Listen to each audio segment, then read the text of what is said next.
Aha. Nehajte si tu ten košer, ja vám to tam zoberiem.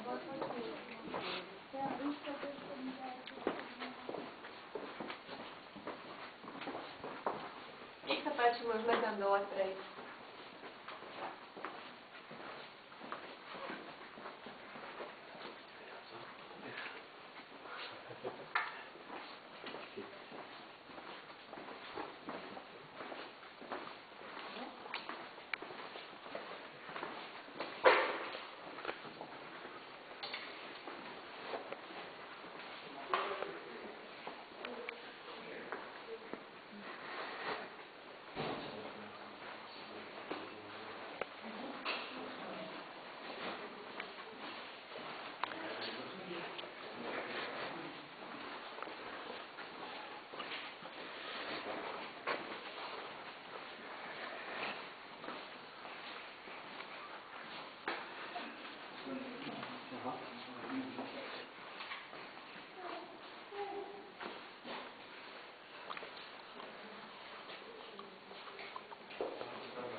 Dámy a páni, vítam vás v jaskyni Drímy. Jaskyňa Drímy je jedinou sprístupnenou jaskyňou na západnom Slovensku. Na území Slovenska je 12 sprístupnených jaskyň pre verejnosť. Najbližšie od nás je Harmanická jaskyňa, vzdialená asi 200 km pri Banskej Bystrici. Názov Drímy vznikol od kríka drienky, ktorý v hojnom počte rastie v okolí jaskyne. Jaskyňu objavili v roku 1929 ľudia z dediny Smolenice, a to Jan Banič a Imrich Weizsäbel. Meno Banič je vo svete pomerne známe, pretože otec Jana Baniča, Štefan Banič, bol vynálezca leteckého padáka. Dal si ho patentovať ako prvý na svete v roku 1914 v Amerike. Tu na táto hornina okolo nás je vápenec. Toto sú vápence spodnej triedy a ich vek sa odhaduje asi na 110 miliónov rokov. Teraz sa nachádzame na jaskynej križovatke. Ako sami vidíte, tu sa stretávajú chodby 4 smerov. Chodba, ktorou sme prišli do jaskyne, bola umelo vybudovaná v 30 rokoch a pôvodný originálny vchod, ktorým objavitelia prvýkrát vstúpili do priestorov tejto jaskyne, je vysvietený komín nad nami. Tento komín má výšku 36 metrov, alebo inak z hora nadol je to 36 metrov hlboká priepasť. V jaskyni je priemerná teplota 8 stupňov Celzia, vlhkosť vzduchu 99%, vo vzduchu je rozpustený vápnik, ktorý má blahodárne účinky na ľudský organizmus, preto sa odporúča v jaskyni zhlboka dýchať, najmä alergikom, astmatikom a fajčiarom. No a dokonca sa hovorí, že jedna takáto návšteva sa vyrovná jednej kalciovej injekcii. Tieto podmienky, čiže vlhkosť a teplota, sú ideálne pre zimovanie netopierov. Netopiere sú jediné teplokrvné živočíchy, ktoré obývajú jaskyňu prevažne v zimnom období. Prilietajú v novembri, prečkajú spánkom zimné obdobie a skoro na jar, marci a apríli vylietajú von a žijú vo voľnej prírode. V januári pri ščítaní sme ich len tu na tejto chodbe narátali vyše 200 kusov. No a ešte predtým, než budeme ďalej pokračovať, je mojou povinnosťou oboznámiť vás, že je zakázané dotýkať sa elektrickej inštalácie, aby nedošlo k úrazu elektrickým prúdom, a ďalej platí zákaz dotýkať sa, olamovať alebo inak poškodzovať jaskynnú výzdobu. Jaskyňa je vyhlásená ako národná prírodná pamiatka a teda je chránená zákonom. No a môže pokračovať ďalej v smere prehliadky, pôjdeme okolo čarovného jazierka. Nech sa páči.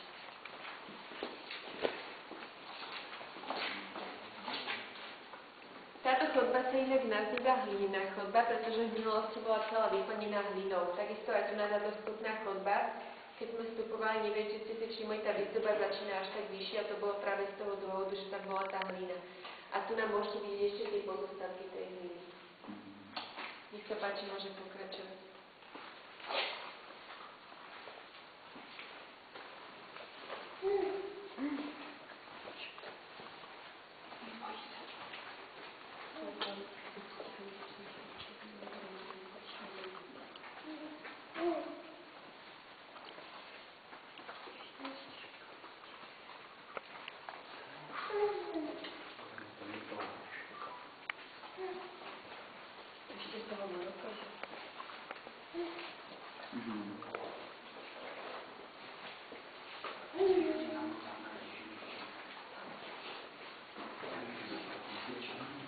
to vidieť.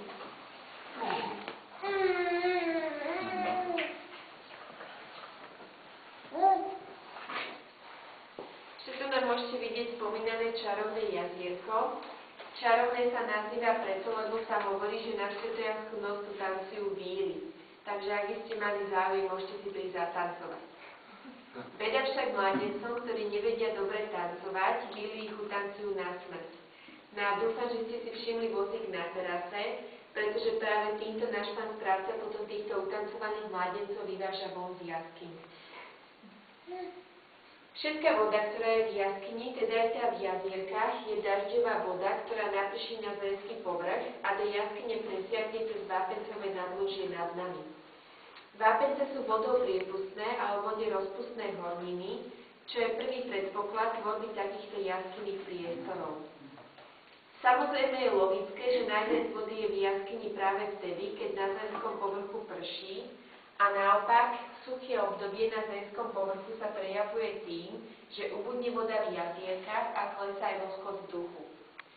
Preto sa v jaskyni striedajú suché a mokré obdobia, ktoré majú vplyv na vznik špecifickej jaskynej výzdoby. Sú to zúbkové zakončia na zásvonkách, ale o tých budeme hovoriť neskôr. V minulosti prehliadková trasa viedla po týchto schodoch nahor, tu za mnou. Na konci sa však ľudia museli obrátiť a vrátiť to istou chodbou naspäť a z tohto dôvodu, aby nechodili ľudia dvakrát po tej istej chodbe, bol v roku 87 vybudovaný okruh. Bol strieľaný dynamitom, takže sami uvidíte, že charakter tejto chodby nie je prírodný. Nech sa páči.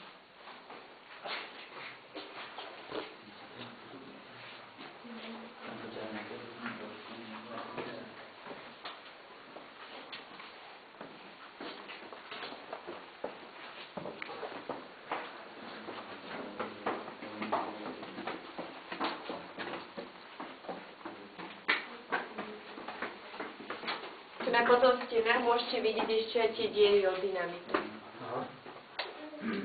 Toto je aj kvôli bezpečnosti spevnené. To vidíte, že to nie je prírodné.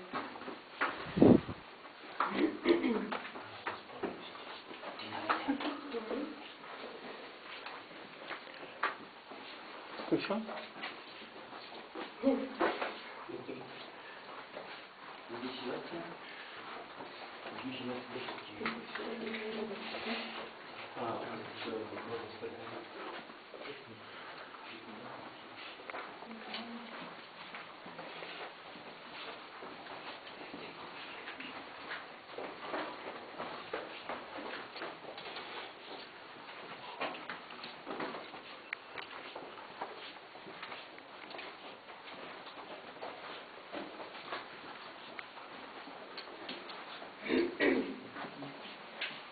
Tu už vlastne sami vidíte, že postupne prechádzame do tých prírodnejších častí.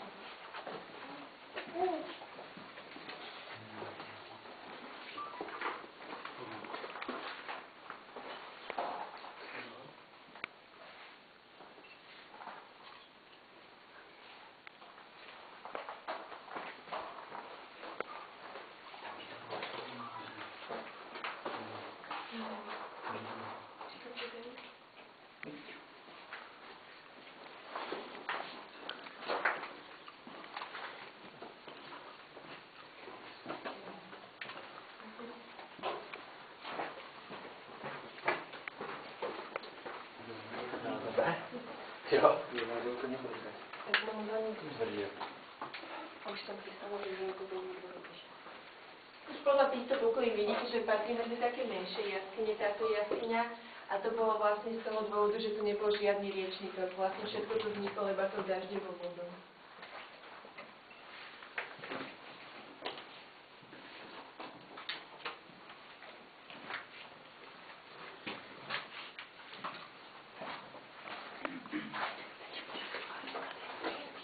Dajte pozor na hlavu potom.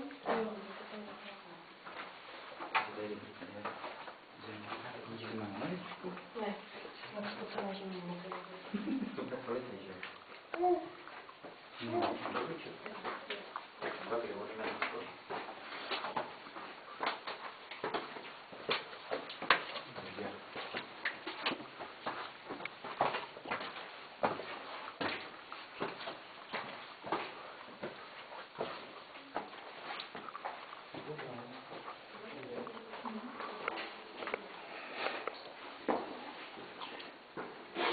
Že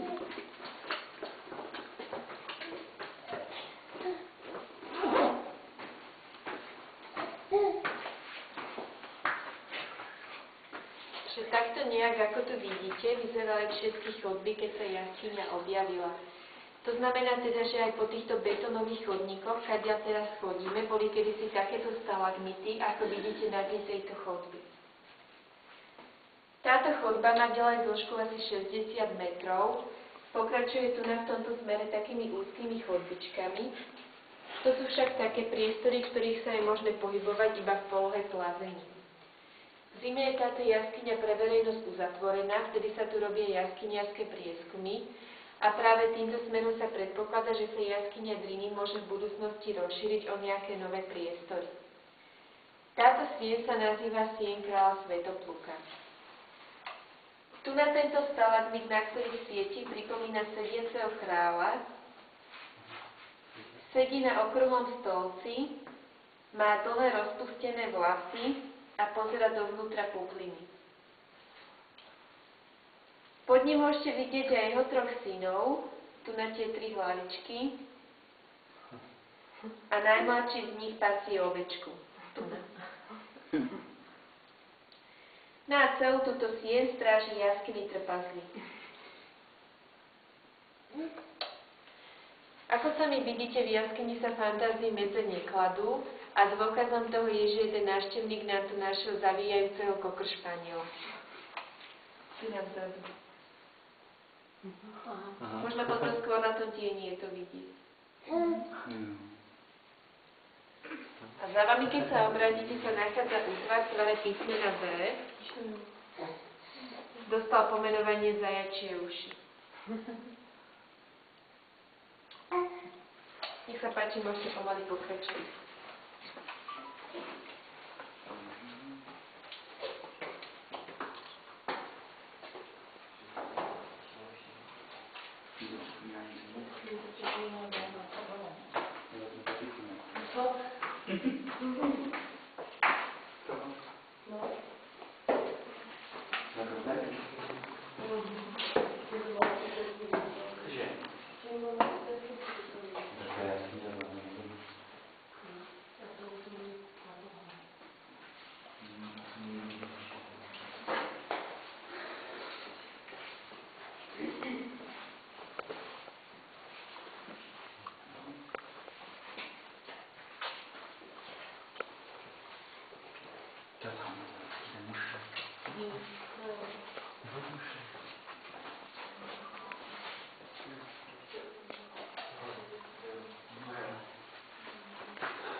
Vidím, že vy máte dneska šťastie aj na netopierov.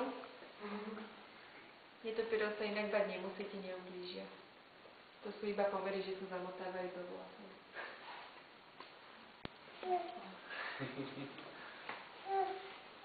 Teraz sa nachádzame v Majkovej chodbe. Objavili popredný slovenský jaskyniar Jan Majko v roku 1950. Jan Majko, ktorý bol takisto objaviteľom jaskyne Dolica. Tu na po mojej ľavej strane ste prechádzali okolo najvyššieho stalagmitu v jaskyni. Má výšku 220 cm, nazýva sa palmový peň. Je však už suchý, voda na ňu prestala padať a teda ďalej nerastie. Naopak zvetráva, je však stále najvyšší v jaskyni. No a ďalej tu môžete vidieť krásne zásonovité útvary, ktoré dostali pomenovanie svokrinej jazyky. Niektorí však hovoria, že sú to skôr svochrové, pretože svokrine by sa sem nezmestili. Tu je babylonská väža alebo 5-schodová šlahačková trojka a syntropát alebo s kamenými vodami. vodopád. Tento útvar, ktorý sa nachádza nad vami, dostal pomenovaný kamenný úster a pod ním vzadu je mŕtvý stalagmitový lesík. Tieto stalagmity sú žiaľ suché a teda ďalej nerastú. Po mojej pravej strane ste prechádzali okolo najväčšej priepažky v jaskyni. Má hĺbku 30 metrov, my však vidíme iba aj prvú tretinu, čiže asi prvých 10 metrov. Ten zvyšok pokračuje šikmejšie do masívu vápenca.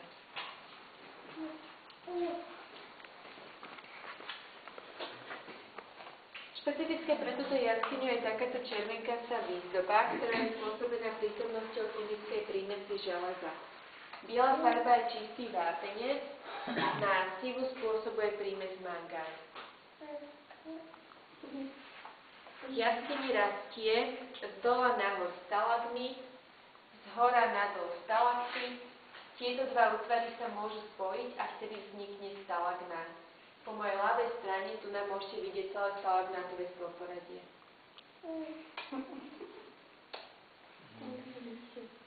No a ešte aspoň pár slov by som vám povedala niečo o tom, ako vlastne vzniká takáto výzdoba. Voda, ktorá naprší na zemský povrch, presiakne cez vápencové nadložie.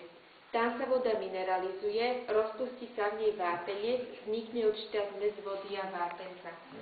Táto zmes sa dostane až na koniec stalaktitu vo forme kvapky. Za určitej doby, za určitých podmienok sa vyzráža vápenec opäť na nerozpustnú formu, ktorá sa nazýva sinter. Je to proces veľmi pomalý, 1 cm takejto výzdoby narastie za 50 až 100 rokov. No a ďalej budeme pokračovať chodbou, ktorá bola ako jediná kopaná ručne. Nazýva sa chodba utrpenia. A neviem teda, či ste si fakt všimli na terase ten vozík, tak také vozíky boli nastavené aj tu na po jaskyni a s tým všetko to, čo vykopali, vyvážali von. Nech sa páči tá ďalko.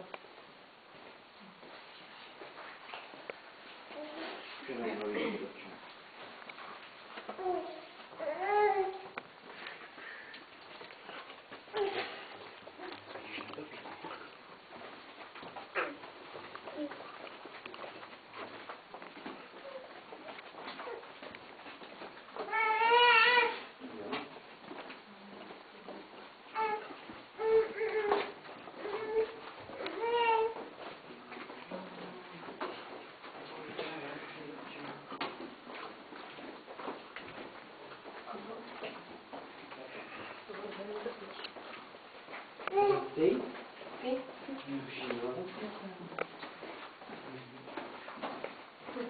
Nebudem křičet, že ne? Pozor schody.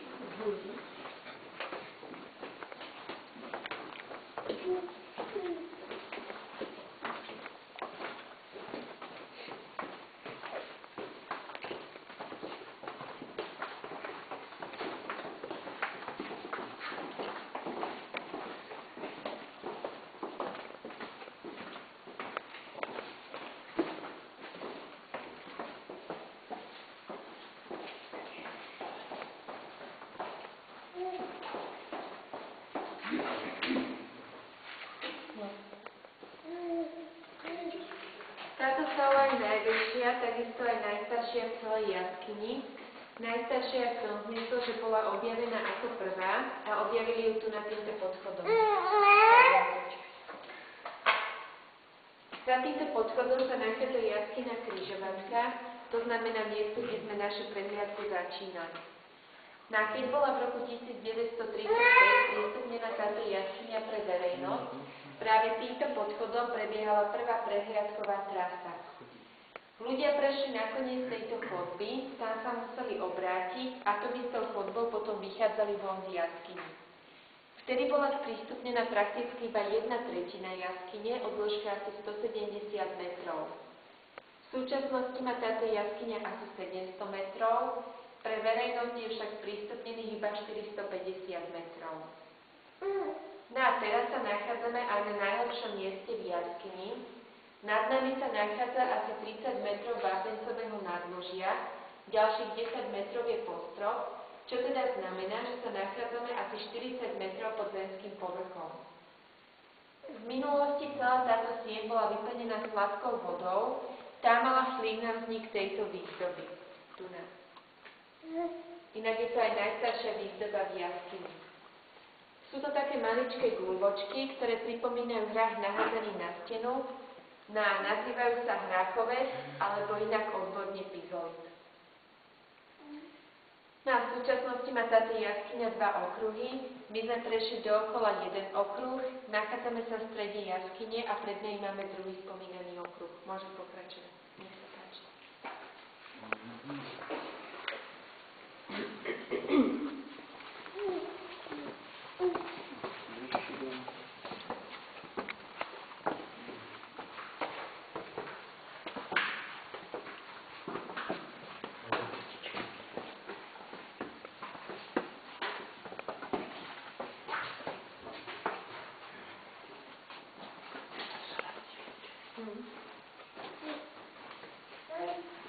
Tu na potom ešte môžete vidieť tortové jazierka, tie ktoré tam pripomínajú poschodové torty.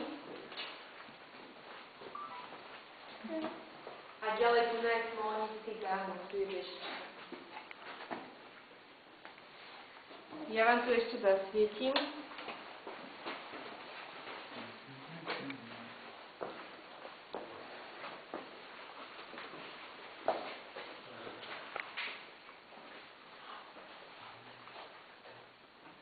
Každá jaskyňa má v sebe nejakú dominantu, ktorá sa neopakuje v žiadnej inej jaskyni. U nás je tou dominantou táto ružica z kameniny gáclo, ktorá dostala pomenovanie slonie uši. Na konci tých sloních uší môžete vidieť také maličké zúbky. Tieto zúbky sú špecifické pre celú túto jaskyňu. Dokonca zúbky v takomto množstve nenájdete v žiadnej inej jaskyni na Slovensku. Pod slonými ušami si s troškou fantázie môžete predstaviť obrovskú korytnačku. Tu má hlavu, tu nohu, pancier a celá vyzerá, ako by vychádzala z piesku.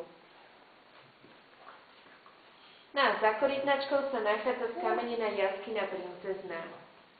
Tu má šaty, driek, hlavu a rukou si zakrýva plačúce oči. Hovorí sa, že ju ženich opustil 2 dní pred svadbou. A takto tu plače už vyše 700 000 rokov a ešte stále sme nezistili, či plače zo žialu alebo od radosti. A tu na tohto miesta, ako stojí, majú skloní už svoj typický vzhľad, sú proti svetle takmer priesvitné, tak si to nezabudnite všimnúť teraz, keď ideme ďalej. Nech sa páči.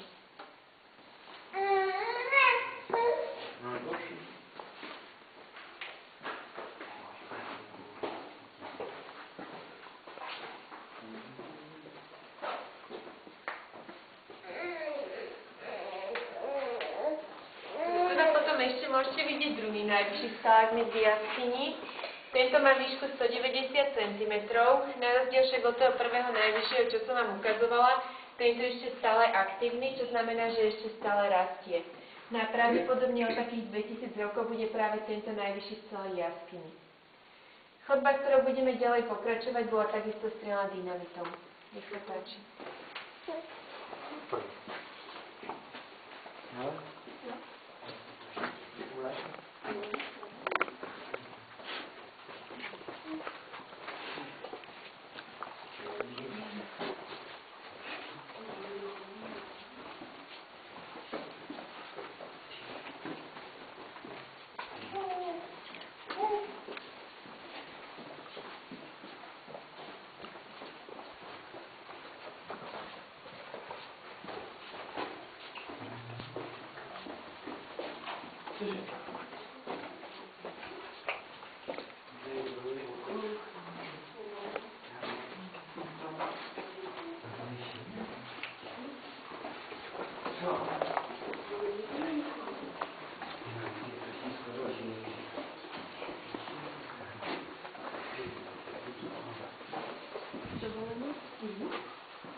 vlastne všade môžete tie trvárky, čo som spomínala.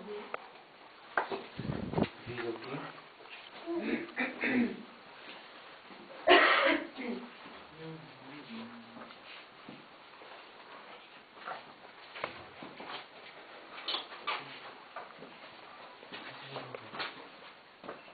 To sú zrkadlové jazierka.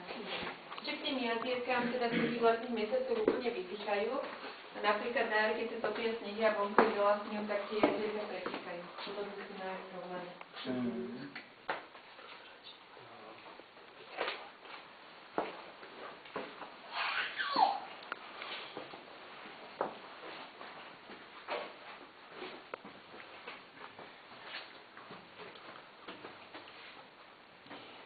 Teraz sa nachádzame v Beňovského chodbe, ktorá takisto patrí medzi najkrajšie v celej jaskyni.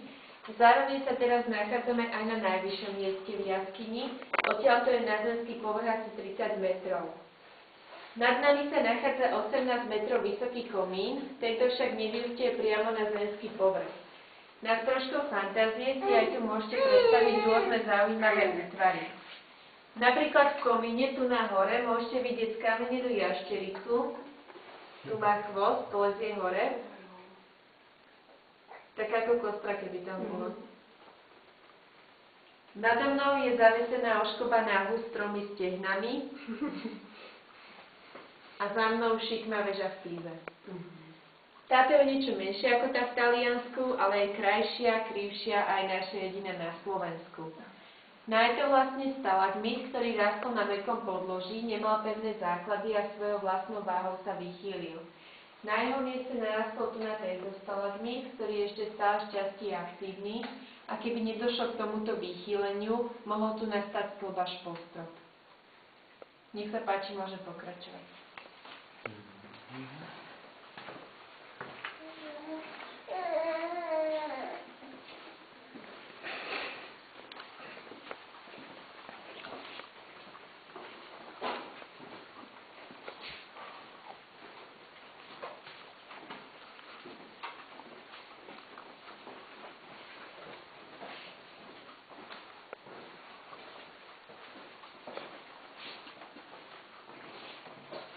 Tiež dajte pozor na hlavu.